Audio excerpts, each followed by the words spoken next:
খহিছে পাহাৰ, ৰুদ্ধ হৈছে নদীৰ গতি।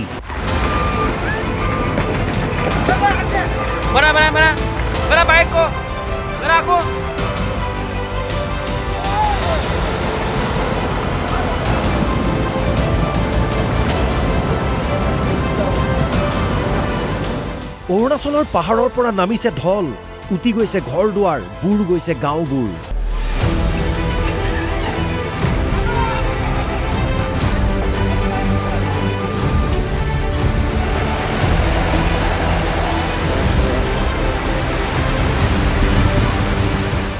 নদীয়ে লৈছে ৰুদ্ৰৰূপ, খহাই নিছে দলং।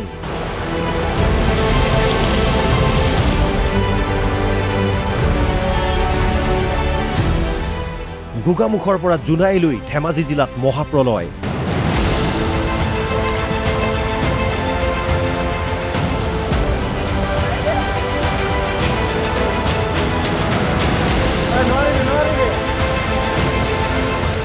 অৰুণাচলৰ পৰা বৈ অহা চিমেণ্ট নৈয়ে জোনাইত লৈছে অতি ভয়ংকৰ ৰূপ।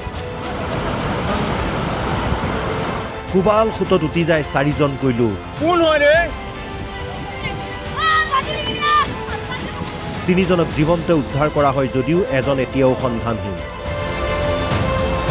এই আহাৰমহীয়া বানৰ প্ৰলয়, চিমেণ্ট, চিলে, ধিকাৰী আদি নৈৰ বানৰ তাণ্ডৱ। মূলতঃ ধেমাজি জিলাৰ জোনাই সমজিলাত এই ভয়ংকৰ পৰিস্থিতি।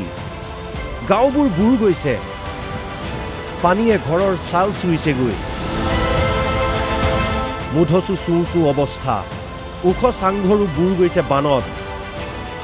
জোনাইত চিলে নদীয়ে গাইড বান্ধ ছিঙি নিয়াত হাহাকাৰ অৱস্থা। ধিকাৰী নৈৰ পানী বিপদসীমাৰ ওপৰেৰে বৈ যোৱাত ভয়ংকৰ পৰিস্থিতি।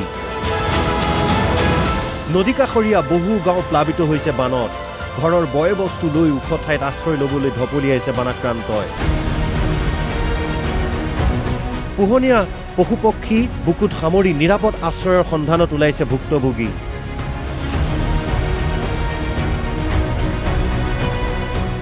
কোনোবাই দুপদ বস্তু উদ্ধাৰ কৰিলে, কোনোৱে একোৱেই ৰক্ষা কৰিব নোৱাৰিলে। একো বচাব নোৱাৰিলো। ভিতৰত পানী আৰু কিবা এইটো চাংঘৰত পানী আৰু বস্তু চব তাতে থাকিলে। খোৱা বোৱাৰ কাৰণে আমি এতিয়া কি খাম? চৰকাৰে যি কৰে এইটো কৰি দিব লাগিব আৰু। লেকু নদীৰ বানে বুঢ়ালে শতাধিক গাঁও। জোনাইৰ 115 নম্বৰ ৰাষ্ট্ৰীয় ঘাইপথৰ ওপৰেৰে বাগৰিছে পানী।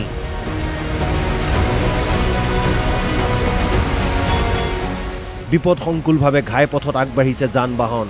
অলপ ইফাল সিফাল হ'লেই সকলো শেষ। ভয়ংকৰ বানে ধাহি মুহি সকলো শেষ কৰি দিলে। এককাল পৰ্যন্ত পলসে পুতিলে গাঁও ঘৰ দুৱাৰ।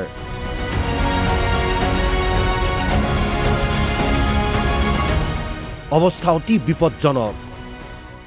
আমাৰ অৱস্থা বৰ বিপদজনক।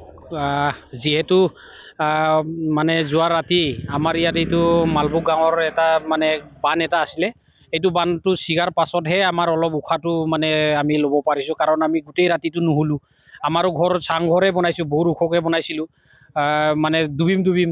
গতিকে ৰাইজে বহুত বিমোৰত পৰি আছে, বহুত অসুবিধাত পৰি আছে।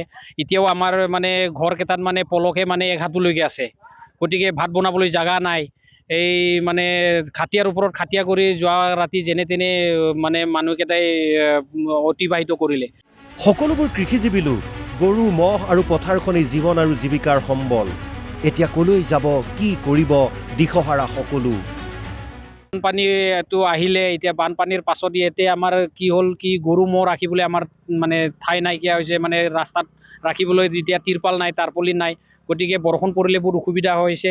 গতিকে প্ৰশাসনক এইটোৱেই অনুৰোধ জনাইছোঁ আমি, আমাৰ মহকুমা প্ৰশাসনক, যিহেতু আমাৰ ইয়াতে গৰু ম'হ যথেষ্ট, আমি গৰু ম'হৰ ওপৰতে নিৰ্ভৰশীল। গতিকে গৰু ম'হ আমাৰ ৰাখিবলৈ ঠাই নাইকিয়া হৈছে। তাৰ কাৰণে টাৰপলিনৰ ব্যৱস্থা কৰিবলৈ আমি অনুৰোধ জনাইছোঁ। আৰু লগতে যিহেতু আমাৰ ইয়াতে বানপানী, এতিয়া খেতি প্ৰায় অনিষ্ট হৈ গ'ল।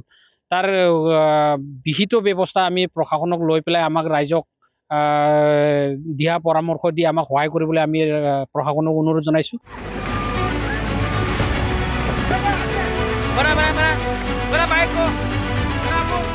অৰুণাচলৰ নামনি চিয়াং জিলাৰ মেঘু বস্তিত খহি পৰিল পাহাৰৰ এফাল। ভূমিস্খলনত গাই নদীৰ মূল খুঁটিটো সম্পূৰ্ণৰূপে বন্ধ হৈ গ'ল ভয়ংকৰ পৰিৱেশ পৰিস্থিতি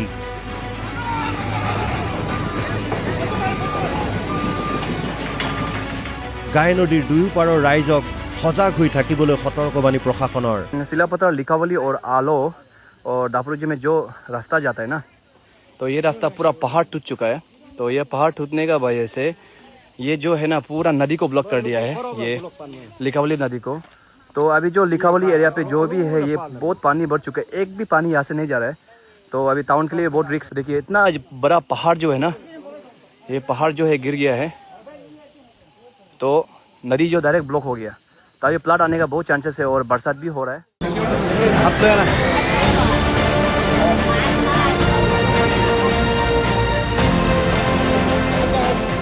ইফালে ধেমাজিৰ বান পৰিস্থিতিৰ বুজ ল'বলৈ উপস্থিত হৈ গৈ মন্ত্ৰী কেশৱ মহন্ত আৰু সুশান্ত বৰগোহাঁই পৰিস্থিতিৰ বুজ লৈ বানাক্ৰান্তক সজাগ হৈ থকাৰ আহ্বান